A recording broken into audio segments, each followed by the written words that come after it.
face completely. No, don't want to. Jai Shri Mataji, everybody. Let's please raise our Kundalini before we proceed further with our attention on Sahasrara.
Thank you once again for joining us, Graham, Gail, and Felicity. Felicity, thank you for arranging this morning's interview session. I know you worked incredibly hard to get everyone together for this time with all the, the details lovely details you're going to share of your times with Shri Mataji, the Adi Shakti herself, and Shri Mataji Nirmala Devi. We understand, Graham and Gail, we interviewed you back in 2010 when we did the Golden Memory session. And would you please remind us, I mean, it's so nice and such a privilege to have two educationists, Graham and Felicity, and a medical professional, Gail, with us and they will join us today to tell about their times with Shri Mataji back in the 1980s. Graham, would you like to start, please, with where you were and how you got your realization, please? Absolutely. I was actually living in Hampstead in the 1980, and I was invited to go along to the Friends Meeting House in Hampstead, and that was where I met Shri Mataji first of all. And I do remember on that occasion that she just walked into the room, had a majestic presence. She was wearing a white sari, and it was a fantastic dynamic program. And I got my realization eventually. And after that, I was completely sort of blown away for about a week. And I remember going up onto Hampstead Heath every day and just lying on the ground looking at the sky. You know, I couldn't work, I couldn't do anything, but it was a very powerful experience for me. And subsequent to that, I gradually got into Sahaja Yoga, and I went to the Caxton Hall meetings, which of course has started earlier. But I remember going to those wonderful Monday programs. And I do remember on one occasion that Shri Mataji asked for all the lights in the building to be switched off. And then she just held a candle, and all you could see was her face and her big red bindi. And it was really dramatic. And I learned afterwards that some of the staff at the Caxton Hall wanted to put the lights on, but dear Cooley was having to fight them off to stop them actually doing this. But it was a very dramatic thing. And, you know, and then various other things happened. I remember at Caxton Hall that we actually went to McDonald's afterwards and sat down there.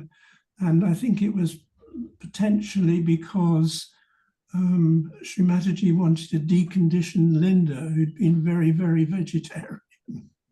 Right. And so we started to eat hamburgers, and she was very happy and jolly, and you know, sitting in a booth with the yogis. It was just amazing, you know, how easily she adapted from being the speaker at Caxton Hall to being just our mother, really, you know, and being very happy to be with us. Graham, please remind us, was this meeting at Friends Meeting House in Hampstead, and when was it? This was I got my realization, I think it was in February 1980. Lovely. And I think Hester and maybe Magda and David Prohl were, David was running the meetings. And right. I think you were saying recently how Magda had looked after you and you'd visited her house. Yes, afterwards I used to sort of go and see her at the house, and I met, and Danya and Caleb were there, of course, and they're very lovely kind of family, and made it feel very sort of easy to be with them. And then eventually I was invited to move down to Chelam Road. I thought, oh wow, this is such a great opportunity. It was, and so when I moved into Chelam Road, Linda had, I think, just sort of more or less purchased the property, and it was like stepping into a whole different world altogether. Like it was like a huge bubble full of vibrations. And when was this? This was in I think it was about May or June 1980. I moved in there, and we were still having Caxton Hall meetings, and we were still having, and Mother used to come round on Friday evenings and have a lovely talk with us. We'd give Mother a cup of tea, and she'd have a meal, and then she'd give a lovely talk to us, and then we'd all go to her feet and she'd work on each individual yogi. It was absolutely amazing. And life from then on turned out to be eating, working, sleeping, Sahaja yoga. It was absolutely a complete bubble of vibrations, and like the rest of the world didn't exist almost. So, the essence of this interview that you've so beautifully put, because we're trying to get to those times that you have enjoyed as yogis in the physical presence of Shri Mataji. So it's really beautiful that you're so forthcoming and beautifully describing it. Please carry on. Well, yes, Gavin actually was the leader of the UK at the time, and he invited me to go and work with him at his Geological Information Service. So I used to sometimes get phone calls from Shri Mataji, for Gavin. And first of all, I would be just taking the call and then passing it on. But gradually, Mother said to me, who is this? Who are you? So I said, my name's Graham, and she said, oh, right, Graham, could you just pass this message on to Gavin? And gradually she, would talk to me and give me the information, and then I'd give it to Gavin. So it was really lovely to actually have that sort of contact with her, rather than being someone that I only saw sitting on the stage at Caxton Hall. But, it was becoming a closer kind of familiarity and relationship with her. And funnily enough, I do remember in the early days, Felicity, I shouldn't forget you, that you were actually living in Hampstead, where I was at the same time. And I remember going round to your flat, and you had this huge picture of Shri Mataji on the wall, and you invited me to actually listen to a tape recording of Shri Mataji. So I put the headphones on and I was listening, and then halfway through, Mother started declaring that she was the Holy Spirit. I was just amazed, and I thought, how can I go back after all this? This was a real turning point for me, because I was beginning to see the kind of grandeur of all this thing, actually. And even from that tape recording, it was a moment for me. And I started to think, well, this is fantastic. What are we into here? This is the Adi Shakti, So that was quite a wonderful thing, I think. And so life continued on at the ashram, I should say, back to Chelam Road.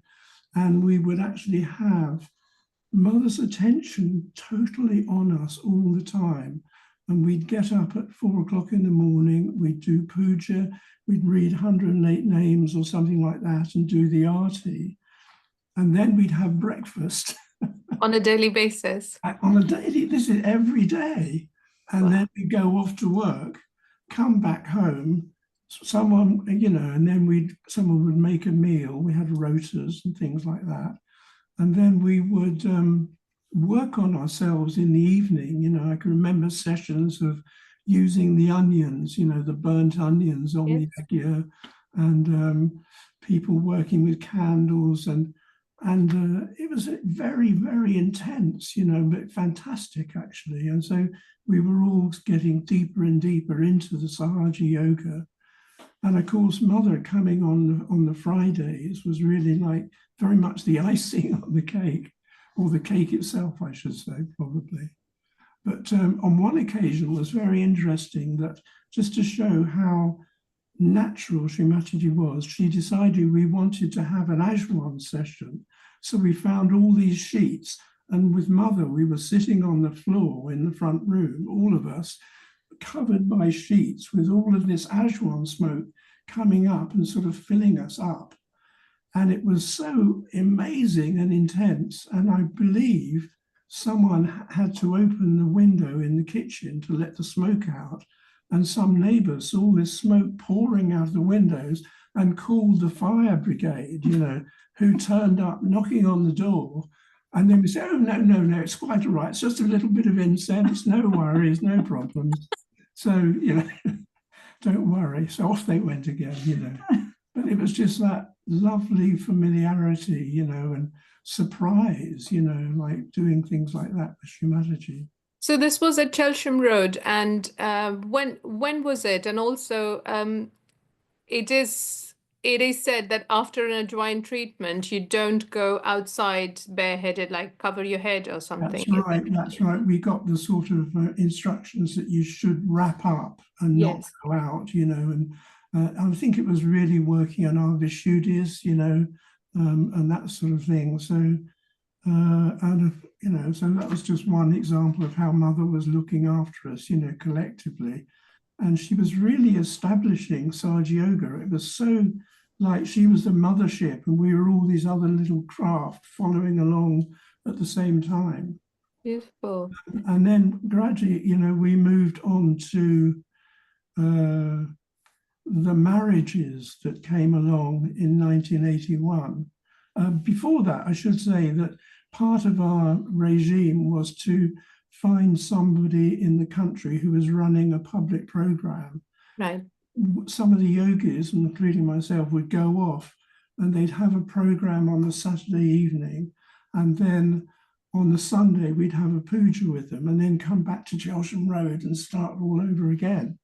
And on one of those occasions, I met Gail, who was running a program, I believe, in Sheffield. Yes. So yeah, so I have that's where you got your realization. Please. I got my realization was in Sheffield, but I came in the January 1981, and there wasn't really a lot of Sahaja Yogis around in those days, but the Harris family were there for some of the time, and I sort of knew them. And they were very, very supportive. And also John Glover's father lived there, so he would come as well. And Paul Winter, I think, was there for a time. So people came and went. We were all kind of very young. I was 23 when I got my realization. So when I think back now, that's very young, isn't it? Yes, it is. Well, it's in today's parlance, it is a child, actually. Yes, I know. And you know, after getting my realization, I didn't meet Mother initially. I got my realization from that lovely black and white photograph, standard photograph. And I met Mother for the first time in Chelam Road, as it were, on Sastora Day, 1981. Wow. That was amazing because I'd been meditating on the photograph. Mother had been in India and Australia, and she came back, and I went down from Sheffield to London to see Mother, and it was my first puja and my first meeting of Mother, and it was quite overwhelming. And I remember Mother walking into the meditation room at Chelam Road, and she had on a headscarf and I think it was a red coat she had on, And I just couldn't get over how small she was. She was like this little Indian lady. And in my meditation, she'd been so vast and so big. And I remember thinking, oh, but of course, Mother was very large. And, it was just this little illusion. Yes, the Mahamaya. Yeah. We'd like to bring in Felicity here because we want to talk about the ashram. So what was the you've been talking about, Graham, the Chelam Road ashram and the other ashrams that have been there, but I believe Felicity and you met before Gail and you got married, and what was ashram life like, and where was it? When was it, please? Either of you who wants to speak, please take the lead. Felicity. Well, I think Graham has sort of given such a good introduction, and everything. Each ashram was unique and different in its running. So, as he said, we met in Hampstead. I was living there too. Mrs. Barney, I think it was, wasn't it? Yes, in a rooming house. This tiny, it was very sweet to hear your memories. I'd not heard those before. This tiny room. I had a tiny room that was only room for a bed, a bedside table, and I think there was a cupboard next to the door, and then there was this passageway beside the bed that I would sort of picture of Shri Mataji. Yeah, but then I had a lot of pictures of Mother on the walls, which was really like a shrine. So this is in 1980. I was it 19. Well, what I remember was 1981. So I don't know, my dates have got a little bit confused because I moved from that place into Warwick Road. So we were, so as Graham was in Chelam Road, the collective had grown a lot and we needed more ashrams. There was only a finite number of rooms in Chelam Road. And Jason was working for the council, and he worked it out that at that time in London, there were many buildings that were empty, like, big old houses that were empty. And the council was keen to have them occupied so that squatters, which are people who would just move in, break in literally and live there for free, not always looking after the place. So the council was quite keen that Jason proposed that he had this group of good people who would occupy these houses, take care of them for a limited amount of time. And that's what happened. And so we were given the use of this house in Warwick Road, which is just past the Earl's Court station on the backside, leading on to Cromwell Road. And it was one of those many, are they Georgian, Edwardian, these very four-story, like upstairs, downstairs houses. We were in one of those, that TV show, Upstairs, Downstairs. And so we were given that house, and then we were given this hotel, which from the outside does not look like a hotel. In the address, I think Braham Gardens. Braham, yeah. So you spell it. I know. I've only just learned how to spell it now. Bramham, Braham Gardens, and at this. So we had those two at the same time, and it was very. So my story was about. We sort of interrupted Gail a bit, but my story about the setting up of Warwick Road was. I remember Mother calling for people who wanted to live in an ashram, and a list was made with names on it. And I remember thinking, oh, I'm not going to get in because my vibrations aren't very good, and Mother will choose them on vibrations. And then, much to my surprise, we were sitting there with her when she was started to go through the list, and people would say, whoever was reading the list would say so and so. And I remember when they got to me, it was practical. And somebody said, oh, she's living in a one-room bed sit and it was smaller than that, in this rooming house. And Mother said, oh, yes, like she should have a room, sort of thing. And that really surprised me, that very practical aspect. That was the beginnings, not the beginnings, but I kept being surprised how, because we knew who Mother was, she was the goddess, God Almighty, but she was so practical, so down to earth, always using common sense. And this was sort of an example of it. And so from the list, I think everybody got placed, but she just, just said this, they will go to Warwick Road, they will. I can't remember the beginnings of Braham Gardens because I was in the Warwick Road ashram. And we had I do remember there was about 8. Shall I tell the story of the carpets now, or should we? Yeah, yes, and then we'll go back to Brahma after the marriages, because I do remember. Yeah, please tell me the date. So let's go back and times. to the marriages. Yes, I don't want to interrupt because it kind of spoils the flow. So please remember to tell the date and the year and the time. Well, I do remember the sort of build up to the marriages was that day by day, more and more couples would seem to be becoming part of this grand marriage ceremony.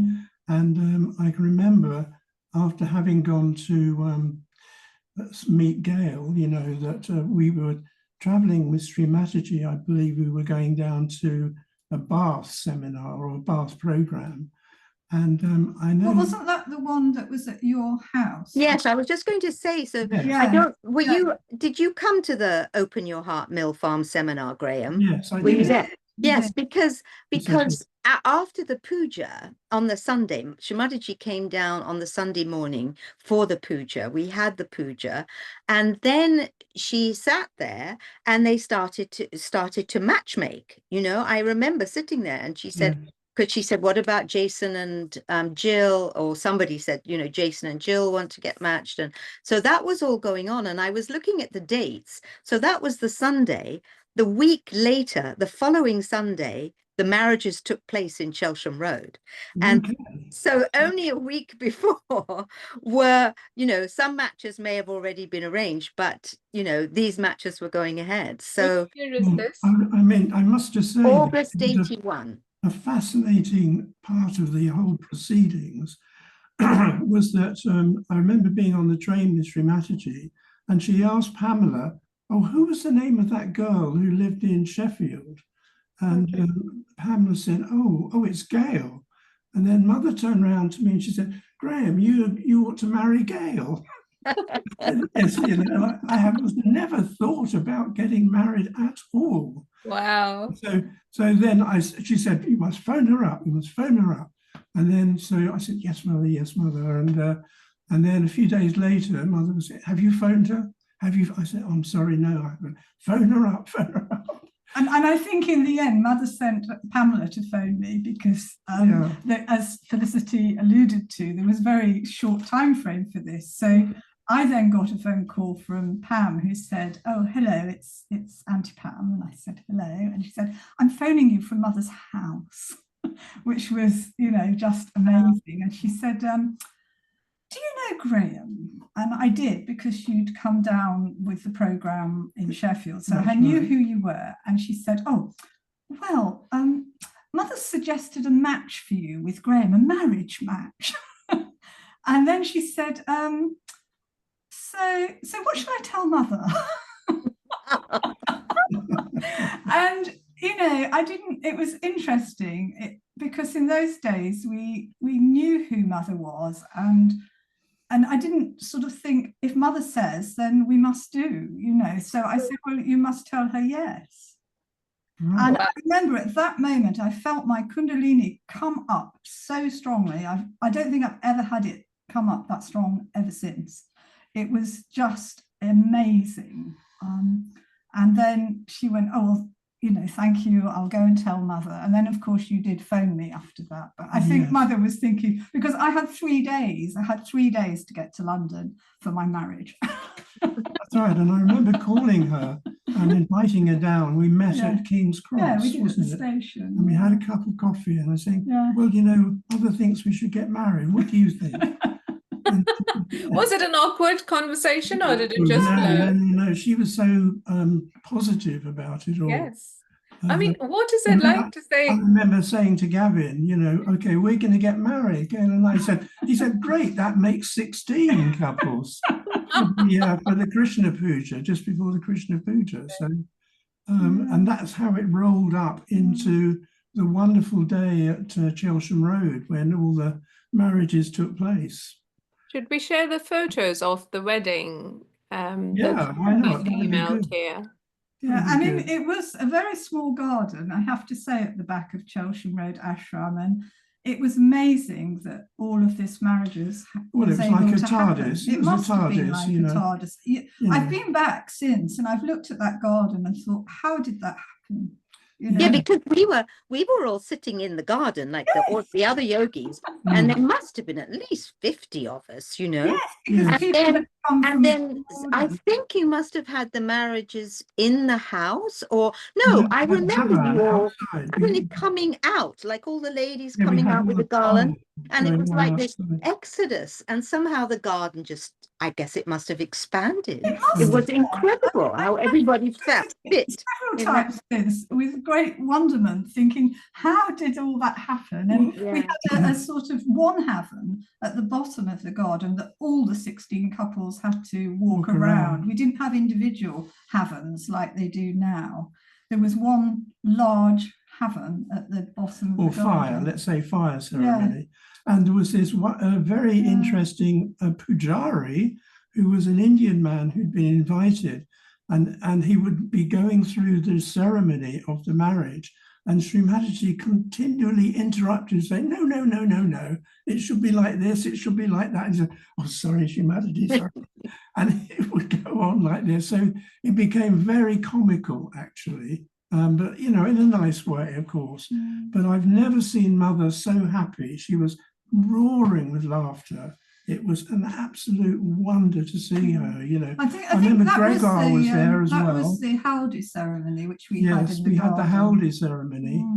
And it was fantastic because, you know, oh, we this, were all this is a lovely picture of Mother at the wedding. Yes, that's Olympia, Gavin's daughter.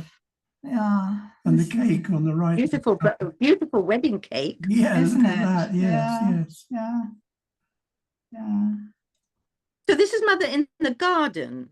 No, this No, is Mother in the- in Chelam Road. because you can see the doors of In the the living room. The big doors on the that right, they had. Yes. Yes.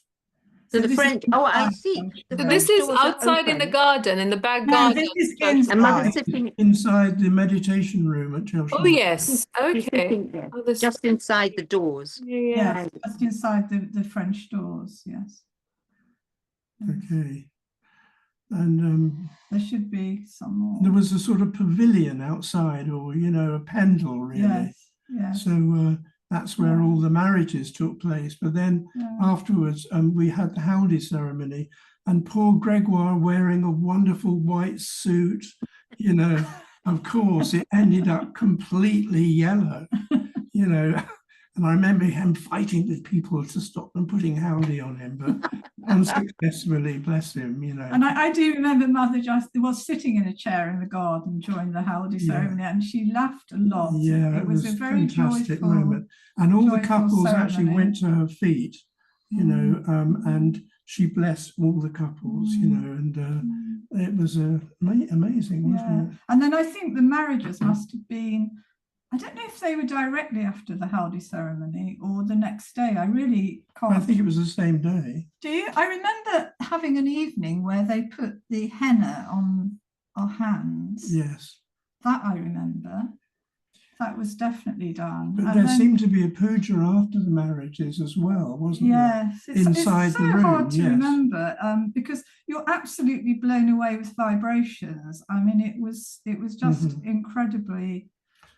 I think it was probably thoughtless. Douglas videoing, because there is a video of the marriages there is a video of it that you can see. So yeah, I mean, I think on one of those photographs of Shmita, there is Mother handing out the garlands to the ladies. Yes, I'm trying to get the other photos on. So do tell us about what Mother's advice was to these 16 couples that were getting married, because she used to give these talks to the bride and to the groom. Would you? Well, I don't think we did have.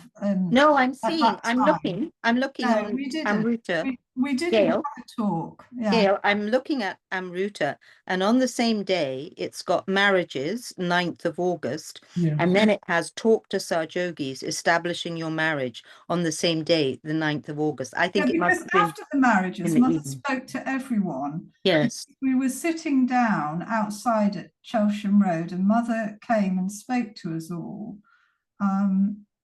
So that's us. That's a picture of us and Gail and Graham. Yeah. Yeah. That's so beautiful, that photo. Yeah. Okay.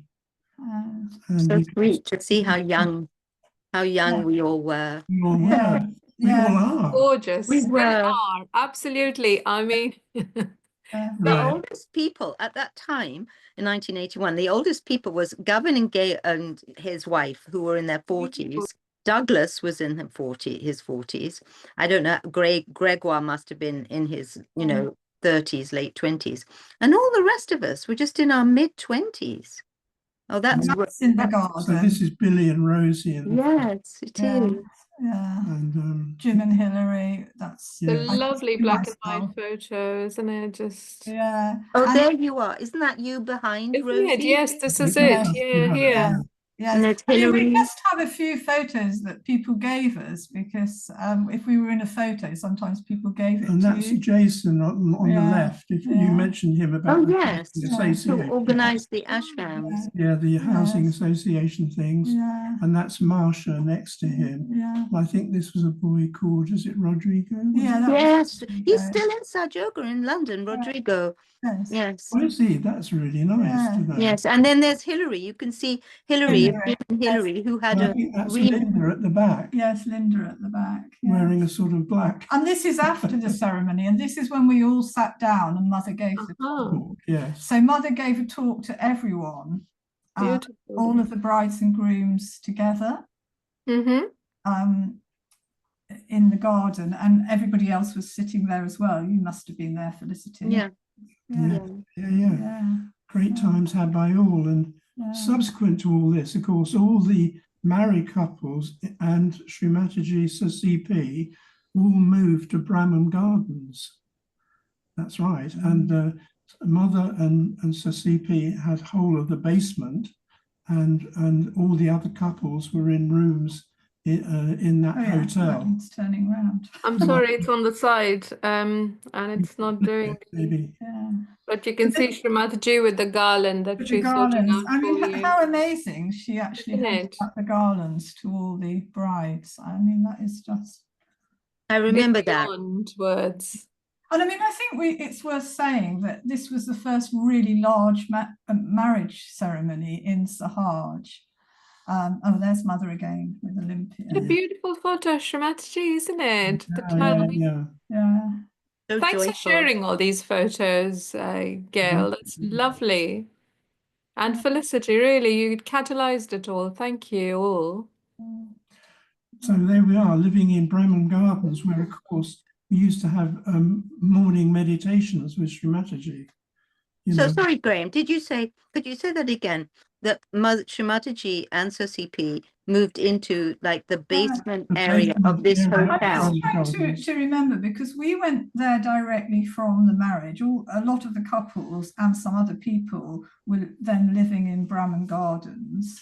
And then Mother was renovating the house she had bought in Brompton Square. And at some point, I don't think she was there immediately after the weddings, but quite soon after, because there was a lot of building work going on at Brompton Square, there was they weren't living there. I do remember they were actually living at they came to live in Braham Gardens. There was a whole suite on the bottom floor. There was a period before they moved into Brompton Square where it wasn't actually livable, so much building work going on. But we had a front room at Braham Gardens, and Mother used to come up there, and all the yogis would sit, and we'd have collective meditation sessions with her. And that's where the some of them recorded, I believe. Sorry. Yeah, and that's where if you look on Amruta, you can see there's 4 talks. Well, not just talks, but sessions very close to each other around Diwali Puja. And there's that very famous now practical session where she shows the different asanas for clearing Muladhara and And Shwadhisthana. also prana, wasn't it? Yeah. About And the the pranas and the I manas, had something I'd written down about that because it was an amazing session and I was there and I could just read. It's very Yes, short. please do. And I put Wednesday the 28th, so that must have been 1981, just yes, around Diwali time. Mother comes into the meditation room in the late morning. There are about 14 of us. She talks to us about the left side and how we should throw away all our hippiness, because we were often looking like hippies in those days. And we should get some smart clothes, etc. And then Mother explains some exercises to us for the Muladhara and Swadhisthana, which I believe are filmed, and advises most strongly to correct our posture to balance right and left sides, and also to walk well.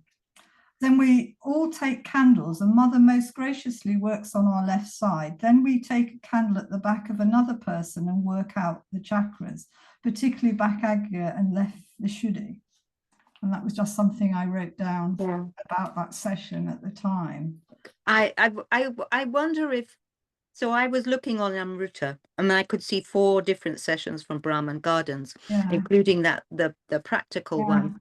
But there's another one where the first 10 minutes, she's basically waiting for people. Because I remember we got this call from Warwick Road to go to you know, Mother's going to speak tonight, come to Braham Gardens. Yes, they were very close, weren't yes. they? They were within walking distance. Yes. They were like 10, 15, either side of Earls Court Road. Yes, they were both either side of Earls Court Road. And so it was in the evening. It was like, must have been like 6 o'clock or something. And she's sitting, and if you watch it, you'll see. And she says, is so and so coming? Is, you know, she says, is Reggie's here? Is Chai here? And people are saying, oh yes, that Pat's coming from work, and so is coming from work. And she literally just makes conversation for about 10, 15 minutes. She's talking about the America tour, about what happened. And gradually people are coming in, and then she says, okay, I think we're here now, let's start. You know, so that makes you realize how important these talks were. Here she, you know, she was creating a time, a special time that she could share what she wanted us to learn.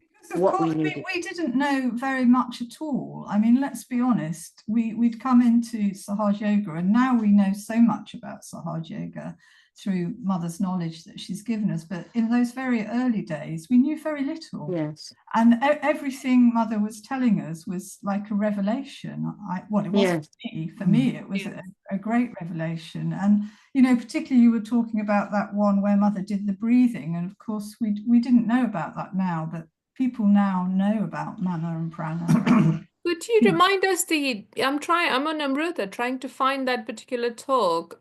Okay, so I'm looking right now. Yeah. So the first one in Warwick Road is in July, and that's talk to Sahaja Yogis, the 21st of July. And then if you go down, you'll see then immediately, almost immediately, 10 days after that, we have the seminar in Mill Farm. Then we have the marriages the following weekend with the talk. Then she goes off to Birmingham, comes back. We have Caxton Hall, and then she goes to Switzerland for the weekend, comes back, and then we get on the 4th of September, advice on Ekadasha Rudra. Then she's in France back again. There's a seminar, a weekend seminar, and then she's back Caxton Hall, and then Mother goes off to America. So she's in America. She's away for a whole month, and she visits Vancouver, and then she comes back again. And we've got here so now we're into October, and you see on the 27th of October, Diwali Puja talk. This is like a pre-Puja talk, Lakshmi principle. So there, Mother is talking to us quite early on for us about what is the Lakshmi principle, you know? And then after that, then 2 days later, another talk in Braham Gardens, you must grow fast. And I've somehow missed out on, there. So before the Diwali talk, in between, so it goes Braham Gardens, Diwali Puja talk, the 27th. Then there's the practical session on the 29th. Then there's the Puja 3 days later at Ashram Road. And then 2 days later, again, there's the talk at Braham Gardens, and then mother goes off to Italy, and then in a month later, on the 7th of December, she's doing the housewarming puja at Brompton Square, and then it's Christmas. And that just gives you a sense of how, like Graham was saying, it was very intense. It was absolutely jam-packed. Yes. absolutely. How And not hard just she would jam-packed, work. not just jam-packed for Yes. mother, but jam-packed for us. Yes. And there was so, like, somebody said to me recently, you know, oh, well, you know, why didn't you go out to have coffee and things like that? I said, that There's was no- not in any of our attention at the time. Like Graham said, your whole life Yeah. was centered on clearing, going Yeah. deeper, understanding what mother was saying, trying to be an instrument for her vision. There's a talk, and when she goes up to Birmingham, she goes, "You are in a war," you know. Yeah. Yeah. Don't you know there's a war going on? Yeah. That was kind of the atmosphere, you know, There that was we were all a in. sense of urgency that Yes. we had to establish Yeah. Sahaja, and it was the most important thing. Yeah. And you have to do everything. Full And for on. her, also the marriages, you know, and that's what mother started to make clear in her talks, Yes. how important the Sahaja marriages were, because she was waiting for the born realized children. She was waiting for all those souls to be born who were going to come into the world and kind of take over from us. We were the instruments for their entry into the world. So I'd say, Felicity, she's establishing a Sahaja culture. Yeah. Yes. And this is the Beyond. whole beginning for us, you know, of a complete detachment from original kind of, you know, what life was going to be like in the UK. She made a whole new world for us, and we all were participants in that. And the beginning, the seeds, you know, that it was going to start growing and flowering. And so that was a wonderful, magnetic, fantastic time. Luckily, We all experienced. And don't forget, with these public programs going on all over London as well, I do remember one at Vauxhall, which I'd like to mention, whereby it just demonstrated mother's sort of ability to just use totally different techniques. She was always experimenting. And at this particular meeting, instead of, she'd walk around after the talk, we'd have the realization, and then she'd come down the stage and walk around the people. And I remember her throwing water, vibrated water, onto people's sastraras. And she said, look, it's really working, look. Yeah, everything was an experiment. She had those things, experiment. you know, she would try something new. She would always be so flexible about what she did. You know, she would always be try this, try that, see what, you know. No, I remember because in those days, you have to imagine there was no internet, nothing. And I was trying to think of ways that we could advertise, you know, that we are having programs. And I was in this post office and I saw it had a little notice board. So I made a little postcard size advertisement with mother's picture on it. You know, I must have copied somehow. And I showed this to mother. So this is like a bit earlier, like in 1980 or late 1979. And I remember I took it to Shri Mataji and I was asking, you know, do you think we could do this? And I always expected that she would give direction, or she would say yes, no, you know, she'd be like a teacher sort of guru thing. And she just said to me, oh, try it and see, you know, try it and see if it works. Experiment. And that was that was so much in those early years, how, as Graham said, she was just, you know, trying all these different things. And so sometimes, you know, we have some conflicting, people will say, you know, they say, oh, tell us what clearing technique mother showed you. And so some things that we did then eventually got changed a little bit over the years, you know. So we used to clear by putting our left hand to mother and the right hand outside the window, you know, clearing into the air. Now we don't do that. We clear onto the earth, you know. And so also just clearing to the fire. I do remember that. Oh yes, you sit with your left hand to mother and the right hand towards the fire, you know, to actually clear out the left side rather than the earth, Yes. using the fire element as well. Yeah, I Yeah. remember the mother asking me to put my right hand to a candle one time. Yeah. Which now people say, oh, you should only put your left hand to the candle. But mother said at that point to me at that moment, Yes. your right hand to the candle. And I think that's very important, because I was in the room when mother said to one of the yogis, you have a bad liver, you shouldn't eat oranges. And then literally a few months later, I again was in a different room with different yogis, and mother said to this yogi, you should eat oranges, you have a bad liver. So through these experiences, you learn that we have to be our own gurus. We have to listen to what mother's telling us or the Kundalini's telling us. And if you suddenly feel like, oh, I should, one day I was actually in washi foot soaking, and I felt, oh, you must get the candle and start candling your left side, which is a complete no-no. You're not supposed to do both at the same time. But I had such a deep and powerful experience. So it's all about being spontaneous, not being conditioned by, we can't give up one set of old conditionings and develop Sahaja conditionings that block us from our growth as well. So anyway. So actually, one of the things I wanted to just say quickly on this interview was that the generosity side of mother. Yes, I was going to ask, please talk about that. It is so important and so... Very often with our pujas, the pujas we were doing in this intense period, mother would have a big bag with her, and after the puja, we would give, she would give gifts to every single person. But this is an interesting picture I took at the Temple of All Faiths, and I remember showing this to mother, and she laughed. She said, "Look, English produce," but what it actually was the Indian Sahaja yogis sending us silver so that we could do puja for mother properly. Amazing. Yeah. I think we've got a photograph, you may have seen Sushmita before, where we actually had like a orange plastic bowl, or, for the water or something like that. Gosh, in contrast, to the way the Indians were doing these things. So, well, I remember one talk where she was telling off the yogis in Delhi for using plastic for the puja and how we should be using natural products and handmade products. So yes, I think she was, that was really very important. And that was generosity of the yogis. But one of the stories I had about generosity of mother was, apart from giving all the yogis little presents after the puja, she actually bought a whole pink carpet from the Hampstead warehouse to go in Chelam Road. And she said, pink is the colour of love. And I remember going to Hampstead with mother in the car driving, and I had no idea how to get there. But mother said, don't worry, just follow my directions. And off we went. And she said, turn left here, turn right there, turn left. And eventually, we actually got there.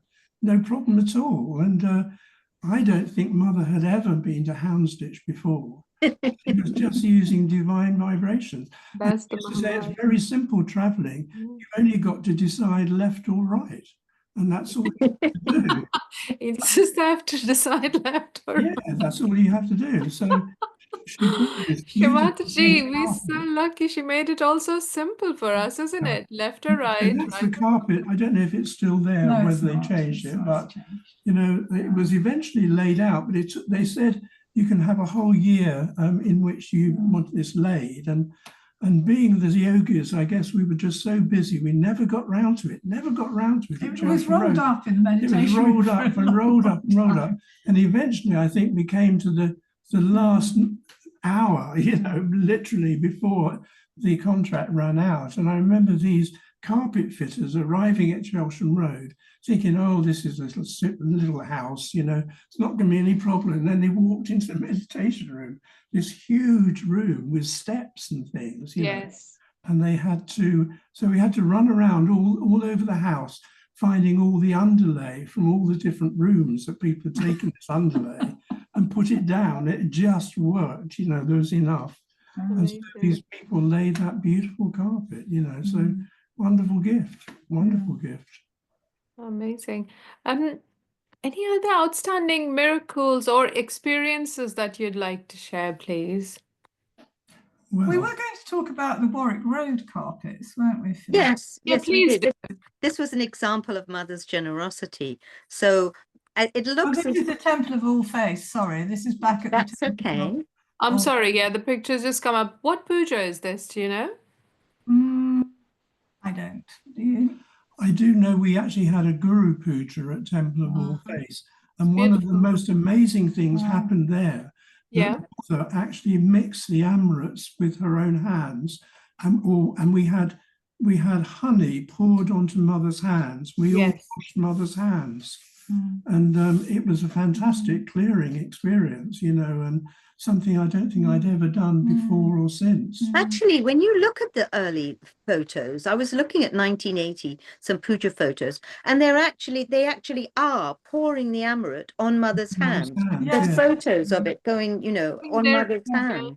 Yeah. Earlier, before, I Extraordinary. think till the conditionings was not worked out, Shri Mataji was using her hand so people wouldn't probably spin out. Well, I But think then Then but when then they in Brighton- realized, that's my understanding, and then when they realized the value of Shri Mataji's lotus feet, then they allowed that to happen. Yeah. Well, that's Mother's hands being washed with the Can you amulet. yes, Yes. make that There's big? lots of pujas. We were watching some, yes, last night in our meditation. Mataji was doing that in India. Yeah. Yeah. That's Yeah. a lovely photo. That's a lovely Yeah. photo. Beautiful. Thanks for sharing.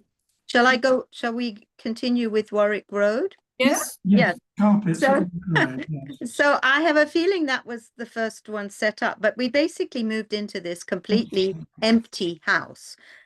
We all got paint. I'm not sure. I think we were given paint, but we all got paint and painted our own rooms. And I was saying that you must have moved from Cheltenham Road to Warwick Road before the marriages, Graham, because everyone had moved in and grabbed the rooms, and there were 2 rooms left, one in the basement and one in the top of the house, and it was left for me and Graham. And I remember saying to him, you know, so who's going to take which room? And he said, well, I don't mind, you choose, which was very gracious. And I decided I'd like to be up at the top looking into the sky. And it was an incredible house because this row of houses, you don't realize, backs on to a complete park area. Like there's 2 roads which encircle this park area. So from Graham's down in the basement on the other side of the kitchen, you could go outside, up the stairs, out the back, and then into this lovely park area with completely mature, you know, full trees. But so we basically had, you know, nobody had much money in those days. People were working, and I think everyone kind of had a bed and a chest of drawers or something like that. And so it was bare floorboards everywhere.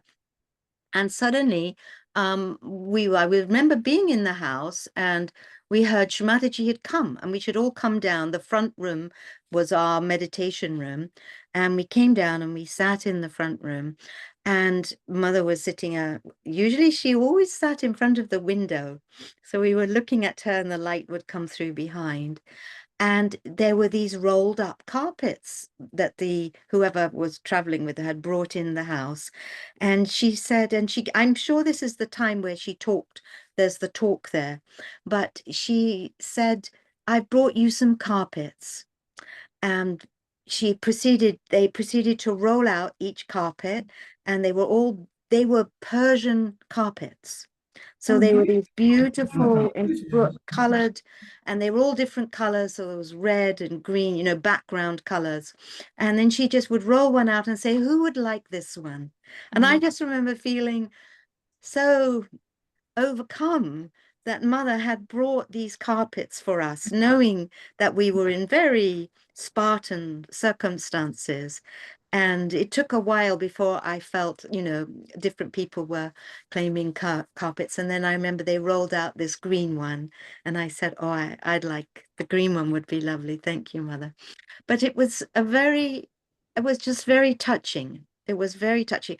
And carpets are not cheap. And Mother brought them and gave them to us. I think there were so many. I remember I must have come over from Braham Gardens, because I remember that. I just remember the rolling out of the carpet. yes, it was quite dramatic, wasn't it? Push. Yeah. Suddenly you see this beautiful pattern. Yes, they Yeah. were amazingly beautiful. They Yeah. were. Mataji used to buy in job lots, wasn't it? Like very nice things, handmade things in huge amounts of quantities as presents, isn't it? So it must have been so beautiful to have those lovely carpets. I think It was. just opening Yeah. showing us how big her heart was. Yes. Yeah.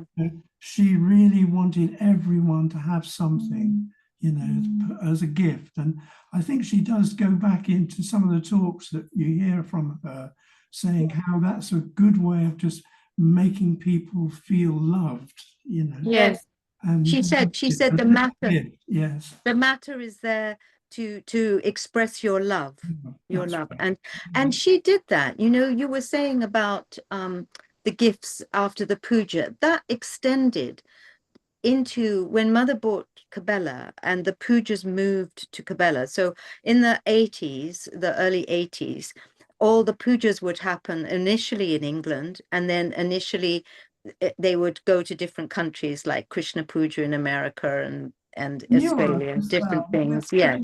And Europe, that's right. But they were kind of spread out. But then when she bought Cabela, everything became more centralized. And so now the yogis from that country for Krishna Puja, the Americas would then be hosting, or all the Vishuddhi countries would host Shri Krishna Puja.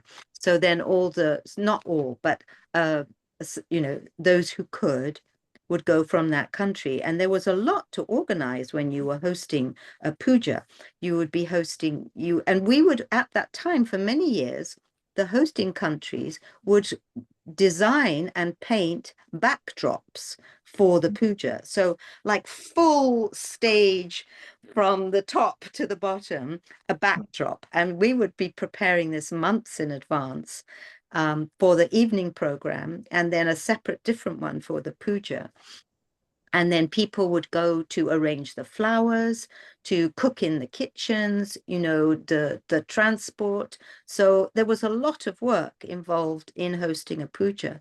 But after the puja, it became, how to say, I don't remember when it started or even when it stopped, but Shri Mataji would buy gifts to give to the yogis, and not of the hosting countries. So as the puja would finish, the countries would come up and offer their gifts, and then Mother would start distributing gifts for the hosting countries, and those who were there would go up on the stage, and they were, not necessarily big gifts. It could be bangles, it could be pieces of clothing, things like this, but you were getting a gift from the Adi Shakti. And not only those who attended the puja, but also those back in the home country, the yogis would be given some gifts to take back to distribute amongst the yogis who would back home, who'd been also helping but hosting from afar. And it was a very special feeling, when Mother would start distributing these gifts, and it went on for years. Amazing. Is there any gifts that you have to hand that you'd like to share? That was a very nice sari, Felicity, your wedding sari that you showed last time. Is there anything that you'd like to share, Gail? I mean, we were given this, which is really beautiful. Oh, wow. I'm going to just change the view so it shows better.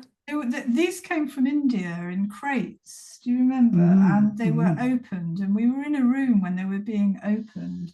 I don't know, I can't even remember where it was. Can you? What is it made of? Is it metal or? It's wood. It's wood. It's carved. It's carved. This is all The intricacy of the carving. It's a beautiful. Yes, it's quite deep, actually. Several yogis got them. Several yogis got them. All different statues. And it's such a beautiful thing. Yeah. And Mother had this large crate, didn't she? Yeah, that's right. That came from India, and and I think also you were given a nice picture as well, and several things were given. It was a very spontaneous thing. You'd be in a room, and then Mother would give a gift to you. It was incredible. Yeah, like Douglas being given a lovely painting of the Call of the Valley or something like that, because there was a quite a famous music track called Call of the Valley, which we often used to listen to. And this was like an Indian valley, and it was such a lovely present, you know. Oh. So, Yeah, my mother was. What about did you, when you got married? So when we got married in India, Mother gave us all the ladies got necklaces. Did she give you gifts after the wedding, Gail? No, but we bought the wedding jewellery. I think Mother took Mother took us Southall, down didn't with she, or her to somewhere? Southall Yes. to actually go and buy all the jewellery for the ladies. Oh, Yeah, so that was a beautiful time, It actually. was. Please tell us about it. I mean, Mother going with you in Stamford in England. She said, okay, we're going to go to Southall, so get in the car, and we drove down, and then she walked through and she went into different shops, and she was buying all the little, you know, the nose pieces and all the jewelry for the bride, you know. Yeah, yeah. It was a lovely moment, it's a lovely thing, actually. You had all the So she took jewelry. so much trouble over it, you know. Yeah. yes. She Yeah. really treated us all. I mean, we call her Mother because Yes. that's what she was like. And for many, not all, but for quite a lot of us, we'd not maybe had good mothering, and it was so special. Everything except for the white horse. You know, so sometimes at weddings they have in India, don't you? Yes, The they groom do. arrives. Yeah, Richard came. With They the came on a lemon on white top horse. of the sword, you know. Yeah. But I think it was an incredible thing, because Yeah. I think there'd only been a few Sahaj marriages before the 16. So Yes, and they've been like Patton Gresham, Malcolm Maureen. No, it was breaking the mold, wasn't it? Yeah. Catherine, and to actually have this 16, which seems very small now. When you think how the marriages grew. What are they grew like and now? grew. Yes, absolutely. Yeah. and then a few months later, she did it all again, right? Because Pat and Greshner, there was another, I don't remember how much, like 16 or 12. Oh, it was only 4. Yeah. Yes, everything's so much in the beginnings. So I'd like to pick up on the generosity, because in the last memories, Kingsley and Jeremy were remembering the Guru Nanak Puja, which I had said to you, Graham, that you must have been there. And they were remembering how at the end of the puja, Shri Mataji, the yogis brought boxes in of gifts in little brown bags, so you couldn't see what was in them. And I had remembered this because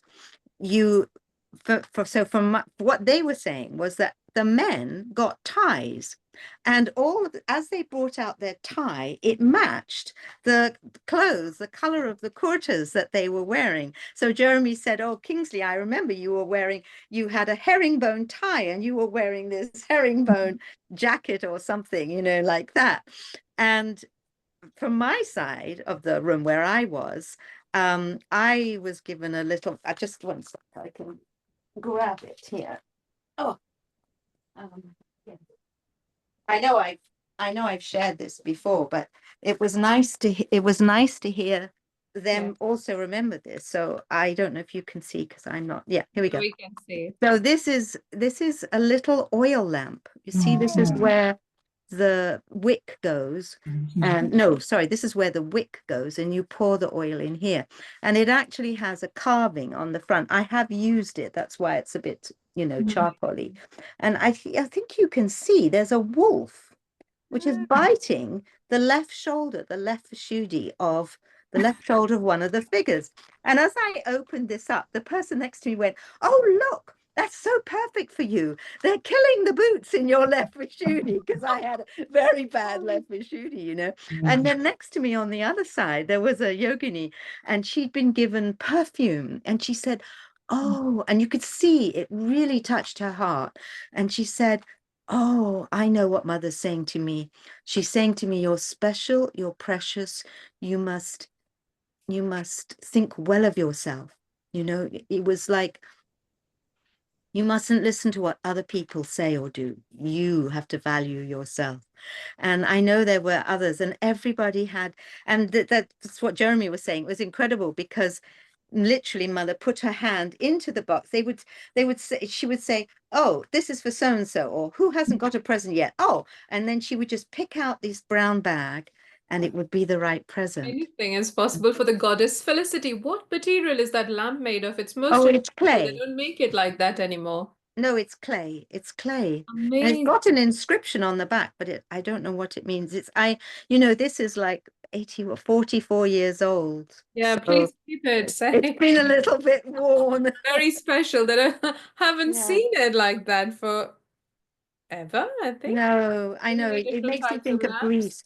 It makes you think, and the way they're dressed, the figures on the front, the way they're dressed, it looks kind of like Details. Greek, I think. But also, so Graham, you don't have a memory of that? Yes, I was going to say that I wanted to remember, or other people to share in the memory, that how spontaneous Mother was, because after one of our public programs, I think it was in Bath, we actually went off in cars to the source of the Thames. Oh, Do you remember yes, the great that's just source down of the road Thames? from us. Yeah, That's right. Seven And Springs. so we went to Seven Springs, that's right, where the source of the River Thames comes up out of the ground. And I In think 7 different channels. There's yes, 7 that's right. different The channels. Romans had actually sort of noted this in some way, but it was amazing because a mother got out of the car, we stopped, and she walked down there, and then with all the yogis, and then she put her feet into the water. And I do remember the water started to flow more strongly. It's really quite pronounced. And I remember Rustum was there, Rustum Bajorji and Jamel, and loads of people were, constellated around her. But it was like one of those very, very significant, deep, profound moments when Mother was actually working on England, how this is one of the great rivers, flowing out. And here she was, the Adi Shakti, with her feet in the water, That's important what you said, Graham, because that's what would happen in those days. Sometimes you'd be in a situation and suddenly you would feel like this has much greater historical and importance and significance. It's like you were taken out of the sort of everyday thing up into this different world of the divine where much bigger things were going on. Working it out, this is Shakti, the creator, working things out, recreating the world. And it sort of chimes almost with this event, I believe, happened in Australia when there was a problem with starfish, and all these starfish were actually eating the coral. And I believe Mother actually went and put her feet into the water, and the problem went away. It was even reported in the newspapers. It was in the miracle, miracle happened. So, how dynamic is that? Fantastic. Graham, talk to us about the Divine Cookbook, please. I'm trying to find my copy. You've got copy. I've got a copy here, as it happens. Divine Cookbook. What was the inspiration behind this? It's a lovely title. Yes, the inspiration, funnily enough, is that I thought, how is it that how would God, in a way, work it out for human beings to actually get themselves into a better place? And I thought the simplest idea would be a recipe. And then so I thought, so there would be a way of putting a few ingredients together, mixing them up, and then producing this wonderful result. And I thought the Divine Cookbook, it had to be, that was what Sahaja Yoga was going to be. Yes, perfectly. All about. And it's funny because it echoes Divine Cool Breeze. And I remember talking to Richard about this, and he said, when you first write DCB, I keep thinking of Divine Cool Breeze, but I thought, no, it's Divine Cookbook. So that was how I came to the title, really. But it was trying to think of a way that the divine might be able to work it out simply for human beings. That's right. Mother was doing with Sahaja Yoga. That's right. But tell us what you put into the book. What have you? Yeah. So what it was first of all, a kind of overview of meeting Shri Mataji, and getting my realization. And then after that, I started to write poetry. And so I interspersed my recollections of Mother with poems. And I can read one if you like. Would that Yes, be okay? please. If I may I do that? Show us the page, because it looks very nice the way things are laid Can I out. point that out? Because I'm that's sorry, not yeah. part of it, is it? There you go. It was a program. So Beautiful. Yes, all the poems have a different color. The page is very yeah, lovely. the yellow pages are the poetry and the white pages are the prose. But this is Can we give moment. can we mention, I think it's Richard who designed the book, am I right? Who helped with the design of the book, that's right. So thanks be to him, I must say. Yes. He was very tolerant for me and He's very patient, isn't put he? up with my artistic ego. Anyway, here it is. This is called Shri Ganesha Moment. And it starts off, what is the point of thought when the river water is rushing by? What is the point of thought when the sun bakes the rocks, tickling the feet of lizards? What is the point of thought when the air carries the songs of birds and our breath mingles with the fragrance of flowers? Shri Ganesh, only you exist within all these things. Only you are the witness of this play. It is you, our mild-eyed God, who laughs as his toes touch the water. It is you who rides upon the mouse that tunnels with joy at the break of day. It is only you, Shri Ganesha, whose eyes close and the dream of night begins. It's really beautiful, Graham. It's really beautiful. Thank you. Yeah. So through my Sahaja life, I just kept on writing different poems, and they're interspersed in the book. So please enjoy. Yes, thank you. We are actually. Thank you. And as just after this poem, there's no thought, so there's no question. Thoughtless awareness. What is the point of thought? Exactly. Can I It reminds me of, you know, there was a Sri Kartikeya Puja in Germany where Shri Mataji talks about the house she built, the only house that she built before Sahaja Yoga started, probably in Lucknow, which is the place I come from. And how she talks about when a woman builds a house, it's like cooking, and she gathers all the ingredients. So it reminded me very much of that. Another mention that it's worth mentioning is about Pamela. Pamela is the same Pamela, the Sahaja Yogini who was in Brighton, that Yes, Felicity mentioned about Kingsley, Jeremy, and Kay. And who was the go-between between Gail and me for our marriage, I should say. Yes, Yeah. the same lady who phoned you, that Shri Mataji asked if you would marry Graham. Yeah, the matchmaker. Yeah. Yes, So yes, right. the matchmaker. Yes. Um, lovely Pamela, yes. She's a Indeed. lovely, lovely lady. She was very, very special, Pamela, very pure soul. And a very good friend of yours, Felicity, wasn't she? I mean, Yes, only once, was. but She was. I mean, I think we all loved Pamela. She had a slightly eccentric, because she lived her life to the tune of the spirit and of Mother. So she was very spontaneous. And when Kingsley was explaining about the shop, she set up this shop in Brighton so she could give Pamela. yeah. So she could give realization to people. So the shop front was like the advertising, come in, and she would go, as he said, she would go every year. She would go on the India tour and she would buy things to put in her shop to bring the vibrations back from India, because you forget how when we started in those early years, they were just, now there's vibrations everywhere. Wherever you go as a yogi, you spread vibrations. But then it was very heavy everywhere. And so this was her idea, was that she would bring these beautiful things back from India full of vibrations, sell them to people so they would go out into their homes and their nabis, but also give realization at the back. And she was completely, like they said, completely dedicated. She'd taken her two boys to live in a cave leave in India looking for a guru before she got realization, you know, so it was like her whole life was, but she was a very generous, a very loving person. When we were getting married and Mother talked about all the people on the marriage list, she was on that list for a remarriage, for a, you know, Sahaja marriage. And Mother said, "Ah, Pamela, such a pure heart." That's what she said.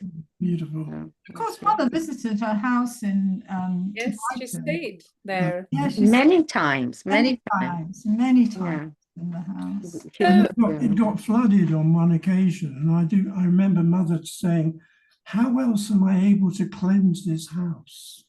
oh, yes, that's a good lesson to remember, that Yeah. there's always a silver Flooding lining. isn't always a bad thing, you know. Yes, Can I yes. just say one little story as well while Yes, we've please. got time about the vibrations being spread throughout the world? I went with Mother once and she wanted to go and look for some jewelry. So we went into the shop and she was trying on all the rings and things. And afterwards she said to me, "You know why I'm doing this, Graham?" She said, "It's because all of this jewelry I'm vibrating, so that when someone buys it, it's going to go out into the world and vibrate that little part of the world out there."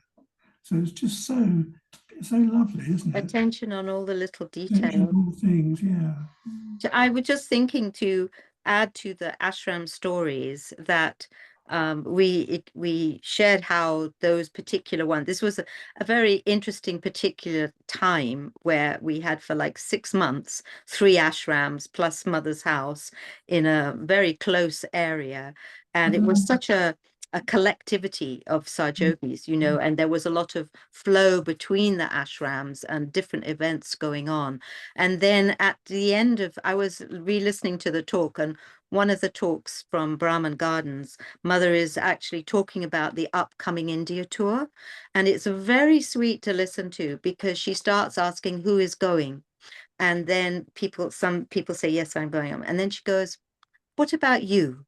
I think you should go," you know, and someone says, "Oh, well, I'm working, or I don't have so much money." And she goes, try go. And then she talks about why it's important to go on the India tour. And at that meeting in the Brahman Gardens, she said to me, "Felicity, you should go." And I explained, you know, that's quite a sweet story, because I explained that I was teaching. I just started my first contract and I only had holidays at the Christmas time and then Easter. And so I said, I was thinking to go to Australia, when Mother would go there. And she said, "Oh no," she said, "it's just another Western country. But India is different." And then she talks about why it's so special to go to India. And, you know, and she said to me, "Oh, you should come." So I went home and I went back to Warwick Row and I thought, okay, I have to go. Mother says I have to come. So somehow I have to find the money, because I didn't have the money. And how am I going to get the time off? Because it was a 3-month tour. It was from January to March. So it was like a whole term of teaching. Wow. And I can remember like meditating on, how am I going to work this? How will this happen? And then I got this idea. Okay, I'm going to say that I'm going on this tour. I'm going to visit different schools in India, and I'm going to research about the music that they're teaching, so I can come back and share that in the school, you know. And I happened to have a very understanding superintendent who was really sweet, and they literally gave me a sabbatical for the term. I couldn't believe it, you know. It was just like, Yeah. oh, I can't. And it was so unusual that could happen. And then also, then my grandmother gave me some money, and, you know, it all just came together after I decided I must do this. Mother said to come, you know. And then, of course, I went and got married and came back and had to give in my notice. And Mother said, "Go straight to Canada." And my partner teacher that I'd been teaching with said, "I thought you were going to do that. I thought that was going to happen." And I thought, well, I didn't. I don't know how she did, but yeah. So it was, but what I was trying to share was how her care, you know, how, as Graham said, and Gail, she had her attention every time someone would come in the room so this is the beginning of, it's the one before, it's not the practical session. It says, I think it's the Diwali Puja So the Lakshmi pre-talk. The pre-talk in Braham Gardens. And as I said, the first 10-15 minutes, she's just being motherly. It's really nice. And people, I sent you the, Should we listen to, I think I've got the Lakshmi Principle one on here. Yeah. You did send me the link. Well, you could post the link. So I mean, yeah. it's quite a long period, but I just thought people could, people Should we could just listen 2 minutes for this? Do you think everyone is everyone in agreement? Yeah, it'd be Just lovely. enjoy the atmosphere that relive those moments.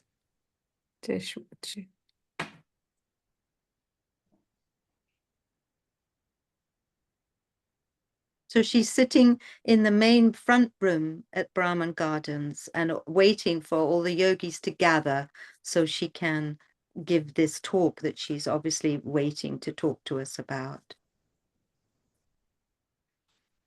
Amazing in Shri Mataji's handwriting.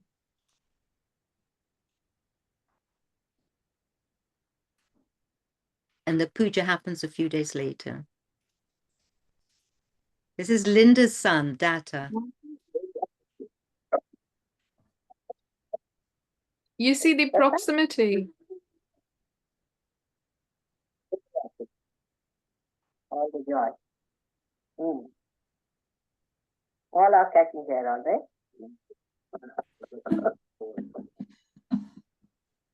Let's see.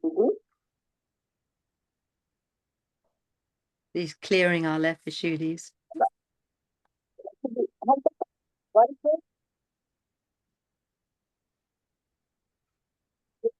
Not there. Where are you from, is it? Oh, I see here. So, she must have told what is those people. Who's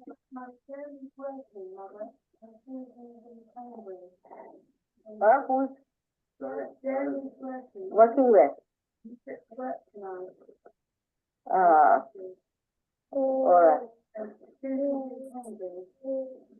right. Hello. How is Magda? Iska? You guys, you are all looking so nice, eh? Both of you really looking very nice. It's very cold outside, is it? No.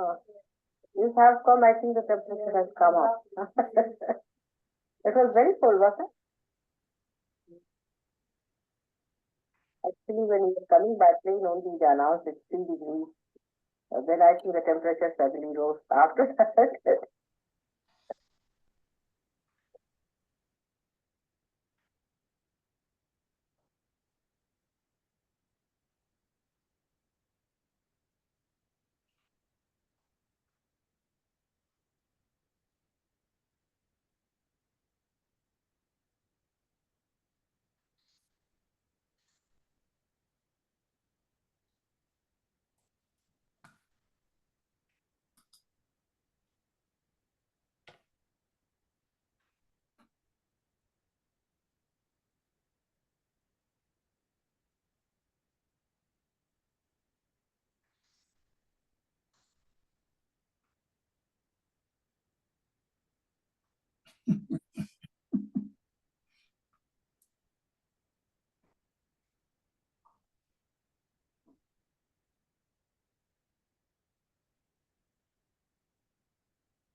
And she's talking to the little girl.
You.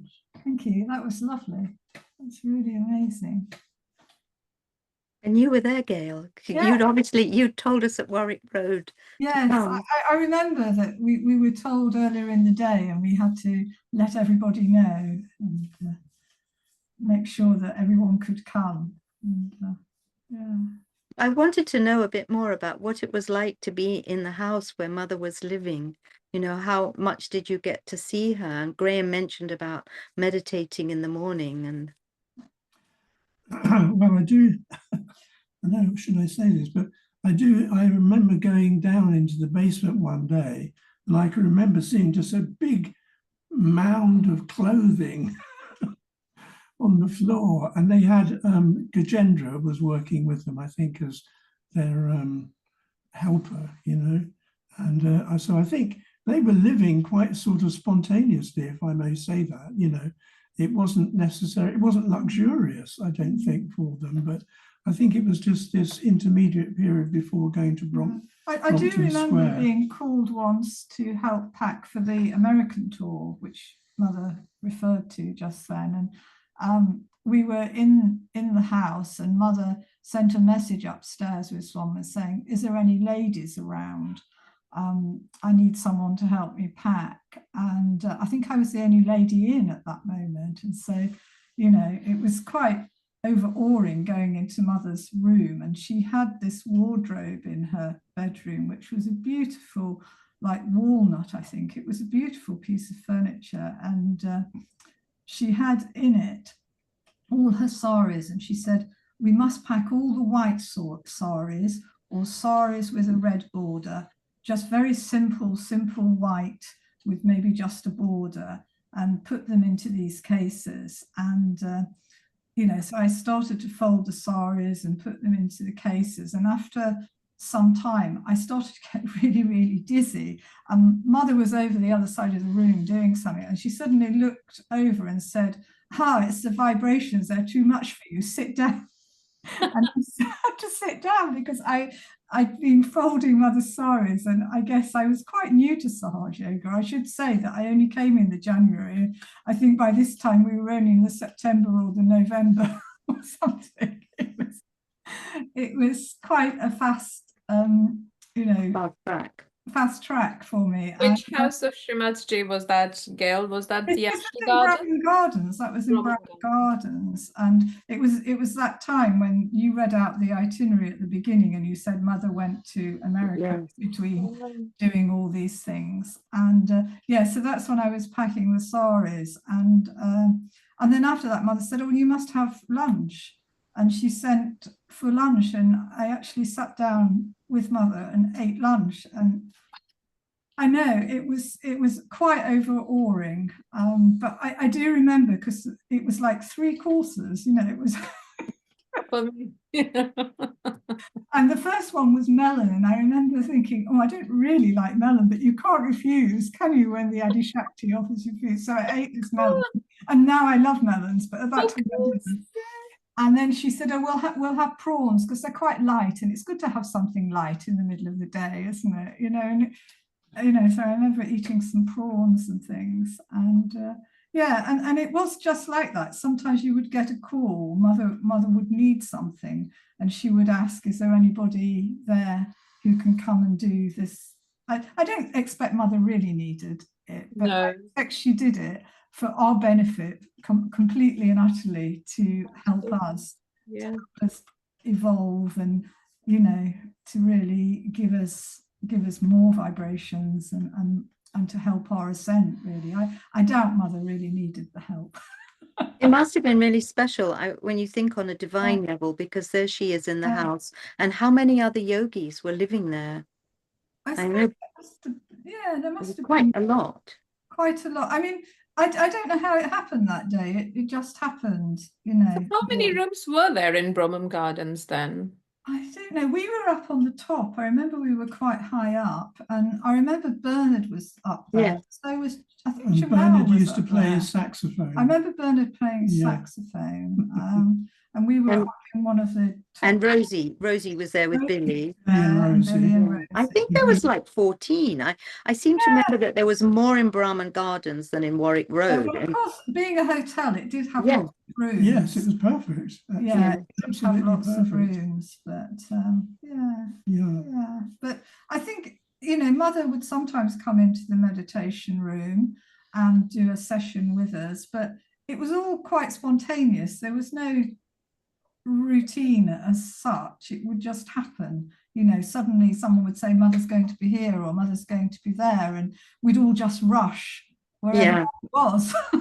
We drop everything. We drop everything and go. Mother was there, you know, Mother was going to I know, be because to be in her presence, that's what they were saying the other day, the last session, was just, it was, it just, to be able to sit in Mother's presence or be in Mother's presence, that's where you want to be. It's like the center of the universe, and you just felt like, oh, this is how it should. I mean, it was just, it's where it was happening, wasn't it? That's and it was more, we couldn't really get enough of Mother, could we? No. We wanted to be with her all the time.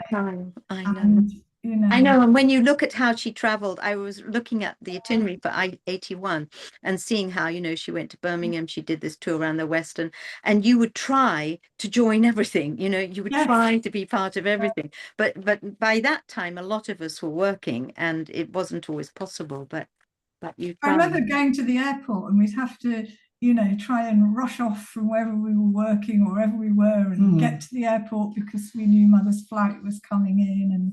And that was actually a very important thing, to greet Shri Mataji as she arrived. And I remember there was one occasion where it didn't happen, and she showed us that it was very important and auspicious that we should be there to greet her when she arrived. And one time she came to Vancouver, and I can't remember the details, but she actually she said, in one of the talks, she said, and people have not cleared out. She said, they have grown just by coming to meet me at the airport. And I thought, yeah, that's me. That was me. Because when you went to the airport, it was relaxed. There was no pressure on you. You weren't in a puja. You weren't feeling like, oh, you have to clear out. You could just be there to greet your mother. And it was very it was amazing because she would accept so many flowers walking through the terminal, wouldn't she? The arrivals terminal. And everybody would go with big bunches of flowers. And I was just thinking if I don't know if I had a picture of it, but it was incredible. Mother would take everybody's flowers. How are you? How are you? You know? Yes. And I think Sir CP would say there's more flowers in the house than the garden. Yeah.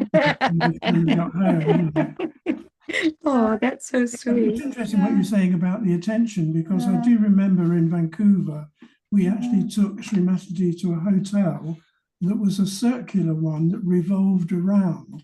And so we actually got into this lift to go up to this top floor. And the lift actually was glass, you know, and, you know, we went up and then suddenly it comes out from this box and there's nothing around you. And everyone steps back. And Shri Mataji stepped back as well. I said, what's going on? You know, so it's okay, Mother, it's just the way they designed it. And so we went up to the top floor, and then we had a lovely lunch. It was a lovely. Yeah, it was a Sears. It was the Sears Tower. That's right. Downtown. So after an hour, her attention had actually been on the whole of the Vancouver, you know. Of the city. You could, it overlooked the whole of the city. Yes, that's right. Yeah. Which year was this? This was, I think, 1983. 83. Yeah. 83. 1983. Yeah, because we went out there to help the programs. I think there was a program in Robson Square where Mother spoke in Robson Square, and there must be a tape from that, I'm sure. And you went out there and did a lot of organising. Yes, that's right. We used to sort of, we'd actually gone to a film company to promote the actual meeting that she was doing. So we'd actually made a video and everything. So we were contacting media companies, trying to get them to, you know, show this particular promotional video to advertise it. And we used to get lots of phone calls. I was living at the ashram, and lots of phone calls from people saying, what's happening? Who is Shri Mataji? You know, it was great. Because they had that ashram, Laurie had that. Laurie, yes. over Lions Bay Bridge. Yeah. Taylor Way. It was on the Taylor Way Road. Yes. Yes. And we stayed there, didn't we? And we were preparing for Mother's arrival. Yeah. And then there was the program, and there was a puja in that ashram as well. Mother invited a lot of quite new people to come. Yes. Is that the year she did the Victoria? She went to Victoria as well? Or that was the year before? She went down after that. She went down to Seattle and down to California. Yes. So Shri Mataji would do these tours. She'd come to North America, and she would generally do New York, Toronto, Vancouver, Los Angeles. And sometimes she'd do it the other way round. She'd come in at Los Angeles, go up to Vancouver, across to Toronto. And it was like she was touching the 4 points, you know, of the country. And occasionally she went to Seattle, but it was those 4 cities that she focused on. And later, of course, she went to San Diego. I remember because I got I was working at the University of California, San Diego, in 1990, and she came over and had a public program there in Balboa Park. Well, she actually had a puja. Yeah. She had Sri Buddha Puja. And the wonderful thing was the puja was actually in a forest, and there was sort of an amphitheatre with sort of wooden pews, you know, surrounded by trees in the forest. And we had this lovely puja there.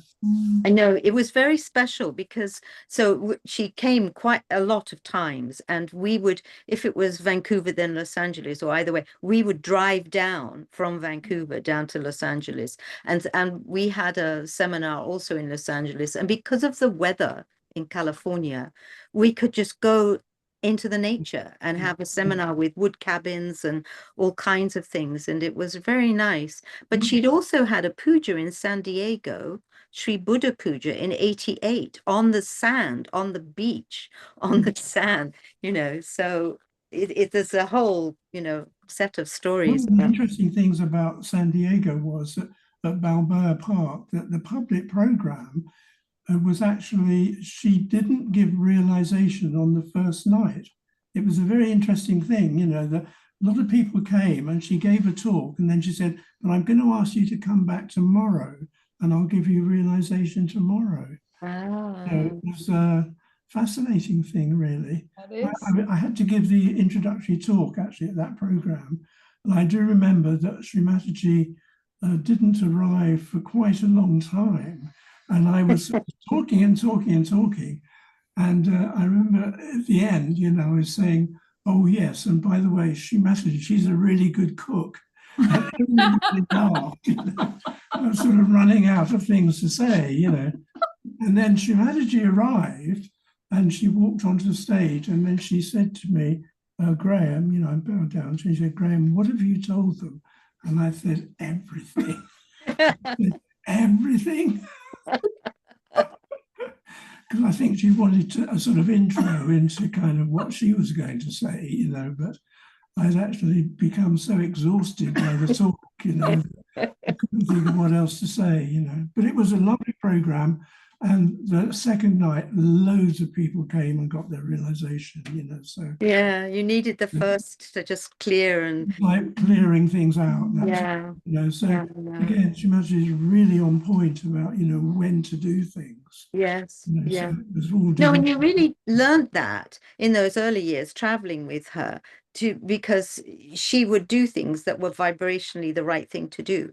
So you learned to go with the flow and be spontaneous and let Mother organize. Like sometimes you'd have leaders or people who would try to organize Mother, and then nothing would work out. Things wouldn't work out, you know.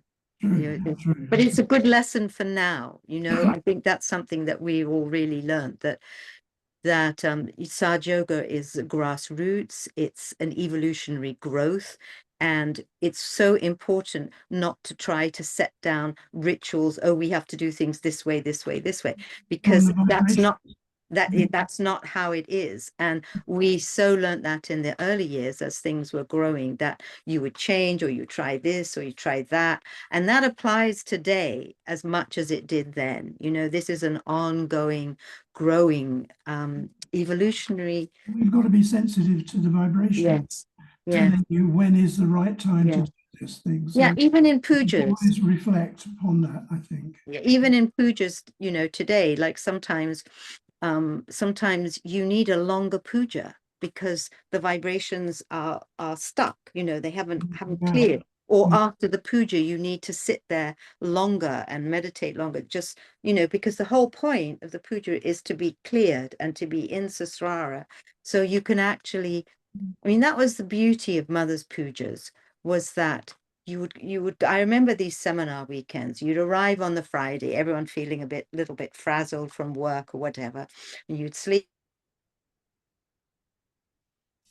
No, I think we sleep over there, and the next day usually Shri Mataji feel the vibrations sort of building and clearing you, and taking you into the Saturday evening, and then you'd get the puja on the Sunday. And with those seminars, like Mill Farm, Old Alresford, the different ones, you actually felt different, like something, you have to go into that space where something changes, like in your consciousness. Great, Felicity, because I do remember, even when Mother wasn't there physically, we had a wonderful puja in Dover. I don't know if you remember. Yes, I was there. The first time that Sri Shiva Puja was done in the UK, International Sri Shiva Puja. It was quite recent years. And I remember sometimes I'd gone to pujas before, and I found it quite difficult to be there for a long time. But in this case, I stayed, and as things worked out. So everyone should remember that it's really good to go early to pujas now. Yes. To be with such yogis, and you clear out so much. And I remember Gregoire, after this puja, said, this is one of the most intense pujas I've ever been to. My eyes were like black completely. I was dilated, so completely thoughtless. Dilated, I got thoughtless, completely thoughtless. I know. And at the end of it, it actually snowed on the way home from Dover. It snowed after the puja. Oh, so beautiful. Fitting sort of blessing. No, I remember around the same time we're talking, not this puja, but in the 80s, we went to this seminar and we had the puja. So there was this big, build up, clearing, and you feel that. And we had the puja. And after the puja, I remember Jim and Hillary coming out and going, oh, there's no sense of I-ness, like my, you've gone beyond the ego and the superego. And I remember feeling sometimes you're so clear, you're not aware of it. You're just there in the present moment. And we went home, I was traveling in a car with people. And I remember feeling very energized. And we stopped at this garage and I realized I could talk to anyone about Sahaja Yoga. I felt so dynamic, and so thoughtless. And I thought that was the incredible power of the divine through Shri Mataji's being, the Adi Shakti, that she could take you from here and she could take all of us and just bring you up here, clear, and then pow, and it was like you'd get these special experiences at the seminars to go, right, this is what this is all about. Because then you'd go back to your London life or whatever, and gradually you start absorbing everything around you and you kind of go down a bit, and then you go, but Mother showed us what we're aiming for, what we can experience and achieve. And I think that's still true today to some extent, is that we go, it's not so intense in the pujas in a way. Sometimes it is.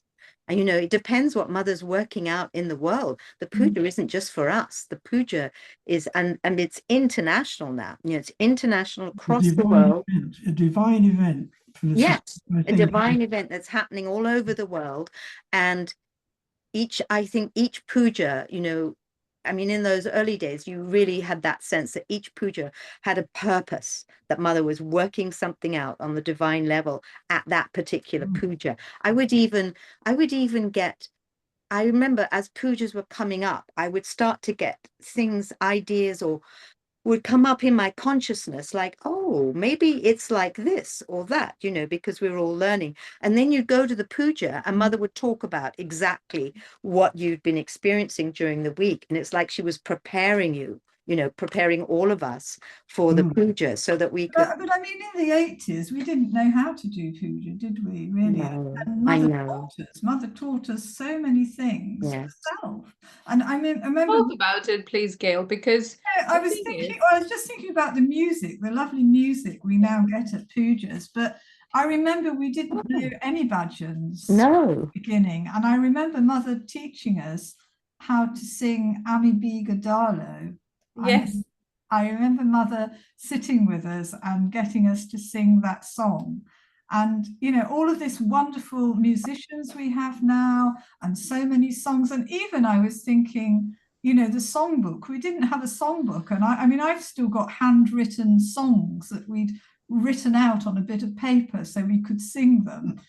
Because we didn't have a songbook, and even a mantra book, we didn't have a mantra book. And, you know, we used to write out the names on a bit of paper, and everything was handwritten, not even typed sometimes. We just wrote things out, and we didn't know how to praise Mother properly, and what the protocols were. And our Mother often had to tell us the protocols and how to do things.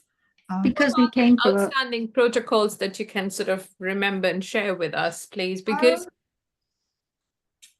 well, you didn't touch Mother. You didn't touch Shri Mataji. I once touched Mother's shawl, and she said, "Oh no, you mustn't do that. You must be very careful what you touch." And without her permission, you couldn't touch her without her permission. The deities would get very upset. Yes. But it was just about how we offered the offerings. You know, we talked about Mother washing the amrits over her hands, but I mean, we just didn't know really any of those things. And I remember the Indians tried to help guide us, didn't they, in protocols and how to do. But even Mother would be actually directing the puja. Yes, and she would say, pour the water now, pour the water now. Okay, someone come along and decorate the feet, you know, so it was all instruction given. And say these names, or say this. That's right. And she would be saying, good, say the names, good, yes. Imagine, she just had to start from ground up, didn't she? Because the Western society. That scene that we were so, you know, we really didn't understand all these processes. And now when I look back, you know, it's only 40, 50 years or whatever time it is.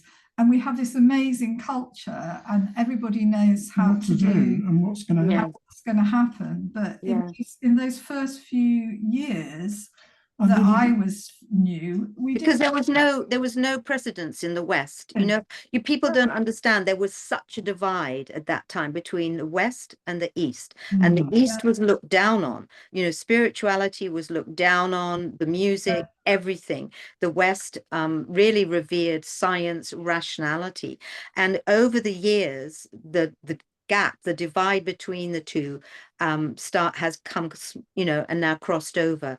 And there is a respect and an understanding of the spirituality and the music. Much more mainstream now. That photograph really illustrates the first puja in the UK. Yes. You've seen that picture. Yeah.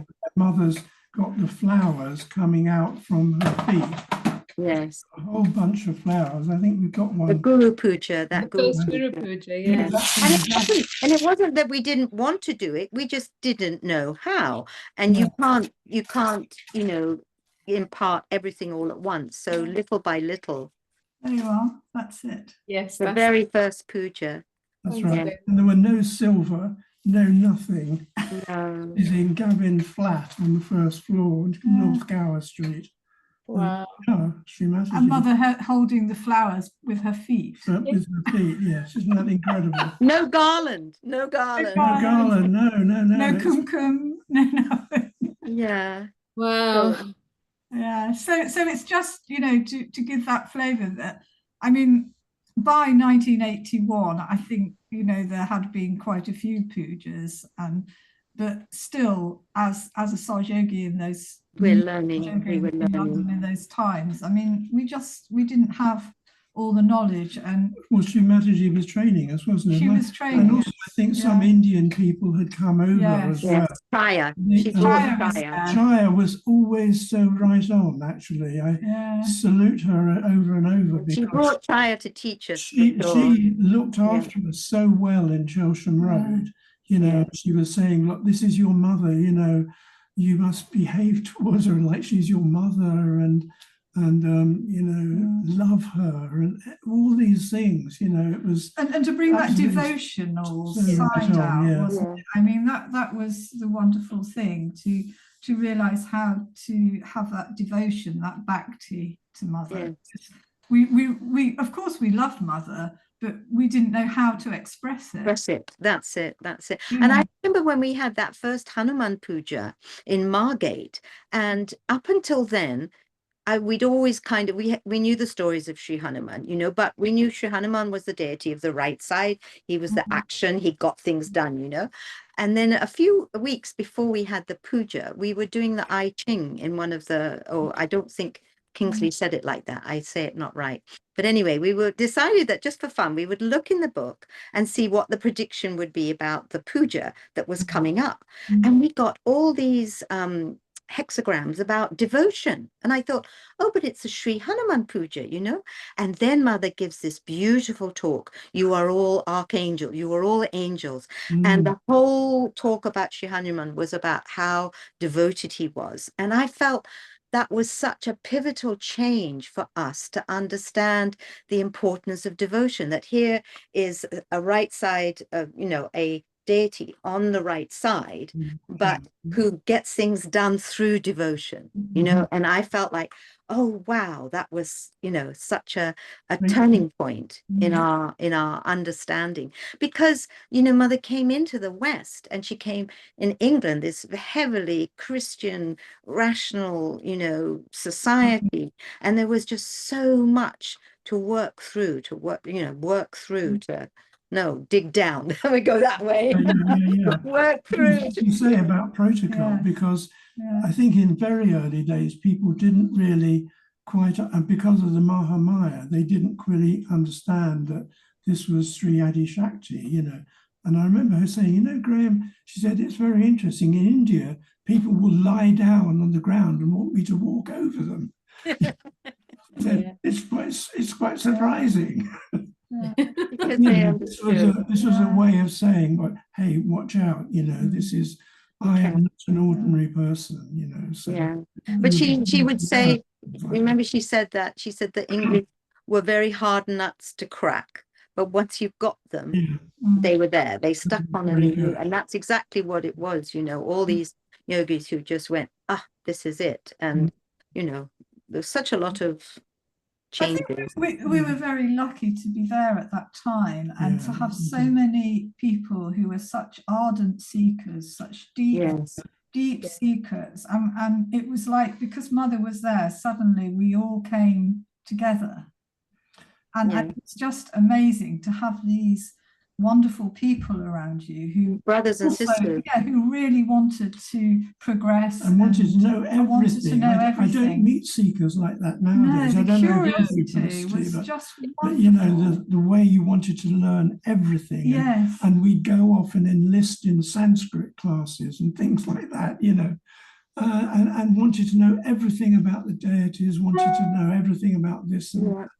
And it was just, there was a great thirst for knowledge. There was a great thirst. And also, you know, we would do anything. We would do anything that Mother said or Mother told us to, you know. If she said, like to Barbara, come from Australia and start Sahaja Yoga here, we would do that, you know, because there was that recognition and that understanding and that desire to help, you know, Mother. I mean, also she would be constantly, you know, you have to help me, I need your help, you know.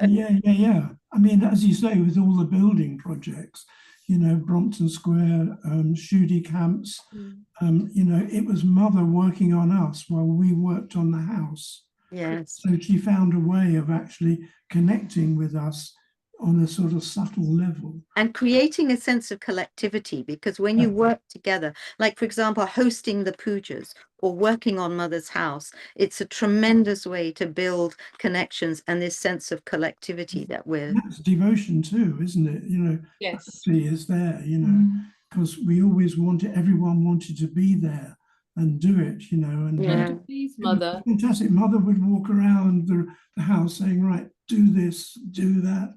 And, you know, it was incredible, you know. She was the master of it all, you know. Yes, yes. I wanted to just conclude a little bit about the ashrams in Earl's Court at that time, so that you got a sense of the timeline. So by the time we got to Christmas, and you could see, you know, Diwali Puja Mothers helping, talking about India tour coming up. She'd moved into Brompton Square, and somehow we'd come to the end of that contract with Warwick Road and Braham Gardens. And so after Christmas, they closed down, but a new one opened up, Nightingale Lane, which I can't remember, it's in Clapham somewhere there. And everybody moved from, so Chelsham Road, of course, continued throughout all of this, but everybody from the other ashrams combined and moved into this old, it had been a nursing home with even more rooms and bigger than Brahman Gardens. And a big garden as well. Yes, and not to necessarily talk about that right now, but we came back from India 3 months later, and they had already moved into Nightingale Lane. And then, of course, my husband and I went to Canada, but so it was a very interesting period in time where we had these 3 ashrams and Brompton Square all, you know, within such a close distance. And that's why I really felt it was a nice thing to share our experiences with. Yeah, I mean, again, collective living, you know, doing the washing up after the meals and someone doing the cooking, and then we had this wonderful Guru Puja there. And Nightingale Lane, yeah. Fantastic, absolutely fantastic. And we actually built a stage for Mother to sit on, you know, and I don't know if you got any pictures of that. No, I didn't send any. Did you? Have you got? No? Okay. Well, we'll post them somehow, but that was an extraordinary time, you know, Guru Puja at Nightingale Lane, yeah.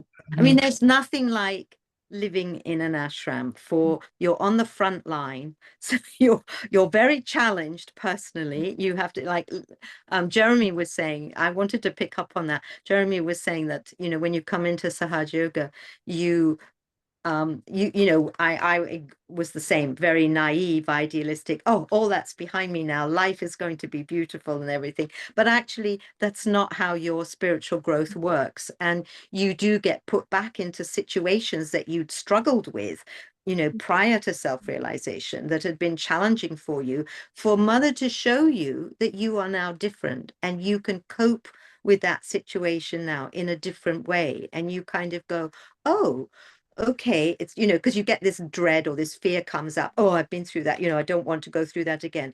But actually, as a yogi, with your realization, it's going to be different, so that you learn not to be so afraid of new challenges or new situations. And when you're in an ashram, you do get challenged on that. You've got all these different personalities who've come from different ideas, different conditionings, different things they think how Sahaja Yoga should be. And you have to, in that situation, you know, Mother is putting you through that so that you will grow.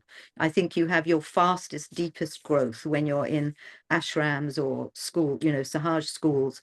And it's a positive thing, because once you've grown through that experience, you then leave behind those past memories, get changed. You've now got new, better memories, and everything gets kind of replaced. Sorry. No, please, it's very nice. Thank you so much for sharing this, because it just reminded me, in India, where I come from, we don't have ashrams like this. This is a novelty. And how Shri Mataji has created this new world, this Sahaj culture, which is beyond countries, color, any kind of conditionings that we have. We just entirely limited by our own selves if we don't let go of it, isn't it? It's so easy to say, but so not easy to do. And that point before you actually let go is the hardest point. It's like, oh, this is so awful. I don't like this, la, la, da, da. And then if you can just live through it and let go, and suddenly you feel free, you go, oh, that was just a conditioning, or that was just my idea. And suddenly it's like something goes pop in your brain and you leave it behind. And then you go, oh, you feel lighter. So, yeah. Yes, it's extraordinary, yes. And working in ashrams, you also learn that when you do work in the ashrams, it's a way of expressing your love for the other people who live there, and sort of you just want to do your best. And even though sometimes you might think washing up is dull and boring, but it's apparently very good for the nabi. So it has its purpose.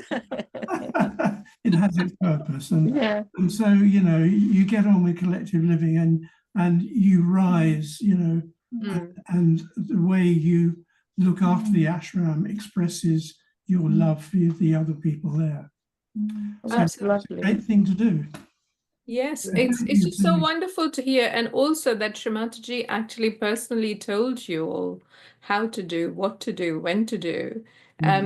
Because we had an insight of ashram living in 2003.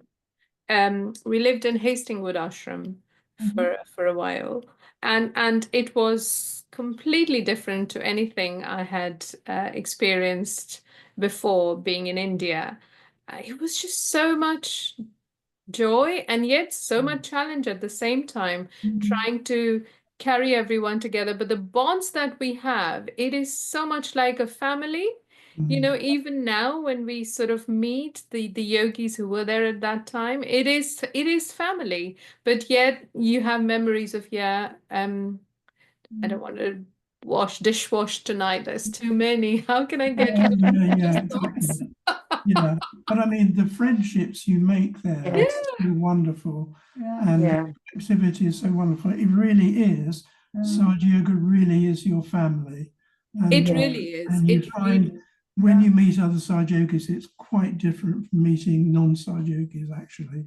It's such a deep bond. Recognize immediately that it is so different, because it's where our child Vinay was born when we were living at Hastingwood, and I had this desire that I didn't want to trouble my parents. Childbirth is a big thing for the daughter, for them to bear.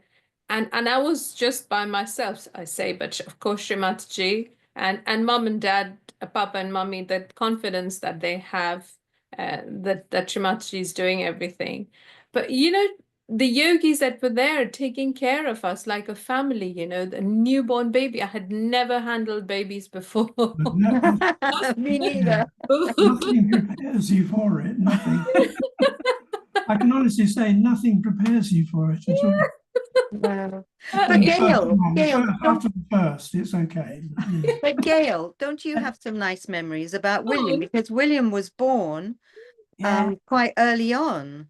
Yes, in my fast track, from getting realization, getting married, and then first child being born in the May of 1982. So that was, and there was very few children. There was Olympia and Datta and Maureen's daughter, Athena. Yeah, right. But it was quite interesting being an early mum, because it was a very different world with a child. Sahaja Yoga became a very different world, and there was this sort of this great desire in you to do everything right, because you felt you'd been sent this wonderful child to look after. But we were very, very fortunate, I think, that Shri Mataji came and blessed the baby quite early on. Yes. We had moved from Chelsham. We were at Chelsham Road, I think, and then we had moved from Chelsham Road because there was chicken pox in the house. So we Mother said, stay with Patricia, you can't stay there. Yeah, and we stayed in Patricia's flat. And Mother came to the flat and actually to bless the baby, and we had a lovely sort of afternoon with her. with little William She brought sitting her on her lap. granddaughters. Her granddaughters came, and I remember her saying, "Look at his eyes. Look, they're so blue. It's just like heaven." But she did Just bring like some. heaven. She did bring some kumkum to put on his forehead because he was born with a little birthmark, and she said the flat was owned by Jews, and she said, "Oh, he's a very naughty boy. He's taken on this Jewish problem." And she came with this little pot of kumkum, and she was putting kumkum on his head. And she did give me the little pot, and to my shame, I don't have it anymore. I don't know where it's gone. But she gave it to me. She said, "Keep putting this kumkum on his forehead." Yeah, And it went very quickly. The little mark went very, very quickly. Seriously, wow. So that was lovely. But I mean, it was a very different world taking this child around. And I was always very grateful to Maureen, who was always full of very good advice. But we had to try and work out. Mother would say, "Oh, do this for wind, boil some ajwan, and don't give them honey in the beginning, make sure they have water." She would tell us everything, because I didn't know how to look after a baby. And how to massage them. How to massage with the them. oils, that's right. Yeah, and there was so much information that Mother imparted to us about how to kind of bring these children up. And lots of subsequent talks, wasn't there, about looking after children? Yeah. Yes, and it's been recorded. Like a lot of it went into the book. I still have which I don't. So we had this. So I went to Canada, had my baby there. Well, you were having yours a bit later, but so I had this little, not even booklet. It was like typed sheets. I had like 4 typed sheets which had instructions on how to look after a baby and in the pregnancy as well. I remember this. We did work advice on from Mother in London, advice from Mother, and I think I worked with Maureen, and we wrote down all the things that had been told, and it was a little typed sheets. It was typed sheets. Yes, 3 or 4 type sheets on what to do. And we had to boil the milk when we gave them milk. When we gave them cow's milk, it had to be boiled in a copper pan, I remember. Cast iron pot. That was it. Cast iron, because when you boil it in the cast iron pot, it changes the moleculars of the milk, and it makes it more digestible, and they get less wind. I mean, it's such a simple thing, but people don't know about that. Yes, I still have those sheets somewhere. Yes, I do too. I do. I should look them up. We photocopied them because around the same time period, Mother was going to Australia a lot, and she imparted a lot of advice there too. And they actually sat and asked her questions. And so I ended up in Canada with these type sheets, but also transcripts from the talks that Mother had given, a lot of them in Australia. And she talked about, like, I mean, it sounds so simple now, but she talked about not having plastic toys, about having wooden toys, having cotton clothes, because at that time in the culture was like, I would go into the clothes shops, and you find one cotton dress. Everything else was plastic. No, it was polyester. And Mother said, no, they must be in natural fibers that breathe. And so I would have to go to each department store to buy one dress, so she had more than one dress. And then Mother said to us, just keep buying them, and then they will come in, and people will, you will change the consciousness, and they will start supplying more. And that's what happened, so a few years later, you would go and you would see that there was a lot more cotton, but it took time for that to happen. And that same principle works in all the things in the world. So for example, as yogis, if we become more environmentally conscious, we use less plastic, we recycle, it's, this monkey see, monkey do thing, it spreads to everyone. And so that's what she taught me anyway in the early years, buy the cotton clothes, and things that we now take for granted. But at that time, this was like groundbreaking new ideas. I must thank you, Felicity, for arranging this session, Gail and Graham, for so happily joining us and sharing your stories. I'm so sorry, I have to conclude this session because of the phone call.